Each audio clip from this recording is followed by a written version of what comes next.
Right now, one of the largest airlines on Earth is flying planes that other airlines threw away. Not 5 or 10, hundreds of them, retired passenger jets, stripped of their seats, gutted to the frame, and sent back into the sky carrying boxes instead of people. The company behind it is worth over $40 billion, and the man who built it got a C on the college paper that started it all. This is how FedEx turned the aviation industry's junk into the most powerful cargo fleet ever assembled. In 1965, a 21-year-old economics student at Yale University wrote a term paper. His name was Fred Smith. The paper proposed something that didn't exist, a dedicated air network built specifically for overnight package delivery, not passengers, not mail riding in the belly of a passenger plane. A system designed from the ground up to move packages from any city to any other city, overnight guaranteed. His professor gave him a C. The note on the paper reportedly said the idea was interesting but not feasible. Smith didn't argue the grade, but the idea never left him. After graduating from Yale, Smith served 2 tours in Vietnam as a Marine. He was a forward air controller, the person who calls in airstrikes from the ground. He earned a Silver Star, a Bronze Star, and 2 Purple Hearts.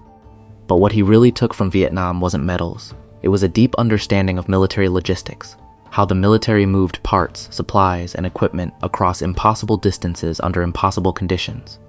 When he came home in 1969, he knew exactly what he wanted to build.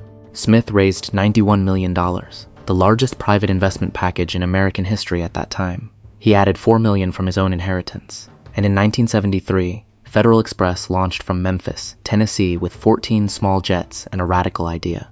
On the first night, they delivered 186 packages to 25 cities. The planes were Dassault Falcon 20s, small French business jets that Smith's engineers had modified with oversized cargo doors. FedEx worked directly with Dassault to design a new articulated cargo door that didn't exist on any aircraft before. These weren't military transports or cargo planes. They were business jets, retrofitted to carry boxes. And this is where FedEx's philosophy was born. They didn't buy the newest or the best. They bought what worked, modified it, and made it do something it was never designed to do. By 1976, FedEx turned its first profit, but by mid-1974, they had been losing over $1 million a month. Fuel prices were skyrocketing. Investors refused to put in more money. Smith, desperate, flew to Chicago to ask General Dynamics for emergency funding.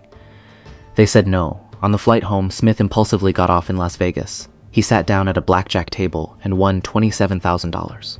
It wasn't enough to save the company, but Smith later called it an omen that things would get better. They did. After airline deregulation in 1978, FedEx could finally buy bigger planes and fly longer routes. By 1983, just 10 years after that first night, FedEx hit $1 billion in revenue. Here's where the story gets interesting for aviation. As FedEx grew, it needed bigger planes. But Smith had a rule: never pay full price for something you can get for less. Passenger airlines were constantly retiring aircraft. New models came out. Fuel prices changed, routes shifted, and perfectly good planes ended up parked in deserts, unwanted. FedEx saw opportunity where everyone else saw scrap. When Continental Airlines bought 8 DC-10s with freight doors, but never used them as freighters, FedEx moved in and bought 4. When airlines dumped their DC-10-30s, FedEx bought 8 more from World Airways.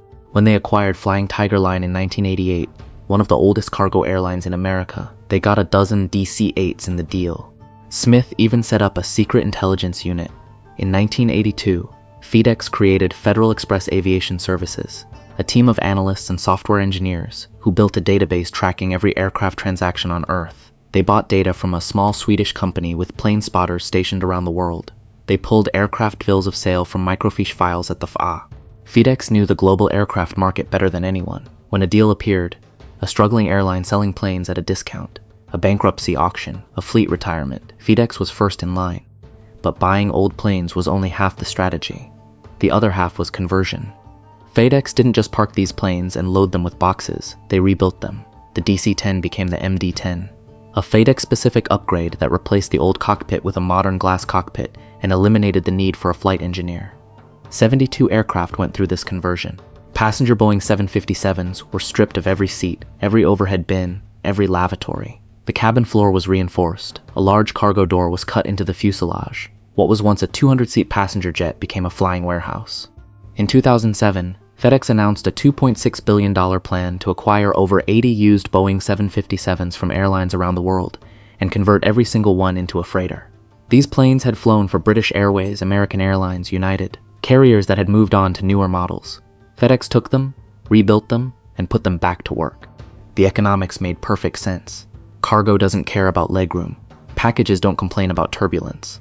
A plane that's too old and too uncomfortable for passengers is still perfectly capable of carrying 25 tons of freight across a continent. Today, FedEx operates over 700 aircraft. It's the world's largest cargo airline by fleet size and freight tonnage. The fleet's average age is 19 years, old by passenger airline standards, but perfectly normal for cargo.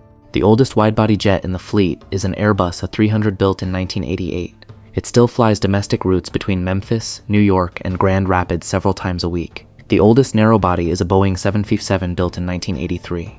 Over 40 years old, still hauling freight. FedEx keeps empty planes in the air.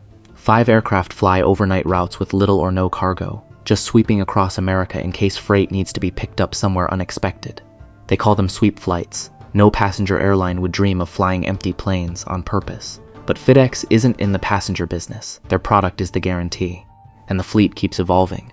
The old DC-10s were retired in 2023. The MD-11s got extended to 2032 because demand for international freight surged. FedEx is now buying factory-new Boeing 777 freighters and 767s, but even those purchases follow the same instinct. Buy when prices are low, never overpay. Most airlines think about planes the way consumers think about cars. Newer is better. FedEx thinks about planes the way a factory thinks about machines. It doesn't matter how old it is, it matters whether it works. Fred Smith understood something that most of the aviation industry ignored. The real value of an aircraft isn't in the seats or the paint or the entertainment system. It's in the airframe, the wings, the fuselage, the engines, and those things last far longer than any airline's patience. So while passenger airlines raced to buy the newest models, FedEx waited, they watched, they tracked every plane on Earth, and when nobody wanted them anymore, FedEx showed up with a check. The professor at Yale thought the idea wasn't feasible. The investors in 1974 thought the company was finished. The airlines thought the planes were worthless. Fred Smith proved all of them wrong, with 186 packages and a fleet of planes nobody else wanted. Today, if you order something online and it arrives the next morning, there's a good chance it flew overnight on a plane that used to carry tourists to Cancun. A plane that an airline parked in the desert because it wasn't shiny enough. A plane that FedEx bought for a fraction of its original price, cut a hole in the side, ripped out the seats, and sent back into the sky. That's the FedEx model. One man's junk is another man's fleet. And somewhere in that fleet, there's probably a plane older than the person reading this. Still flying, still working, still delivering. Because at FedEx, planes don't retire. They just change jobs.